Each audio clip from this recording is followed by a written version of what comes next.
ये इंजन है, अभी क्रैंक कर रहे, ये स्टार्ट नहीं हो रहे। ओके, क्रैंक भी नहीं कर रहा ये क्रैंक नहीं हो रहे, स्टार्ट नहीं हो रहे। ओके, इसमें क्या प्रॉब्लम है पता चले। सपोज ये बड़ा इंजन है सेम कैटर का, इसका क्या प्रॉब्लम है अभी देखेगा। देखो, अभी मैं ग्राउंड को कनेक्ट किया मेरे टेस्ट लैंप, देखो एक मिनट, मैं ग्राउंड को कनेक्ट किया टेस्ट लैंप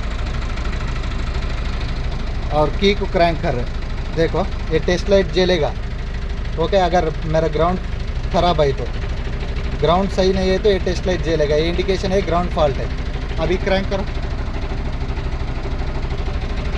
एक मिनट, ये क्रैंक करो, ये देखा, ये टेस्ट लाइट जल रहा है, ये ग्राउंड है, ये भी ग्राउंड है, ये भी ग्राउंड है। क्रैंक करो और एक बार, फिर ये ग्राउंड सही करने के बाद मैं आपको वीडियो डालेगा।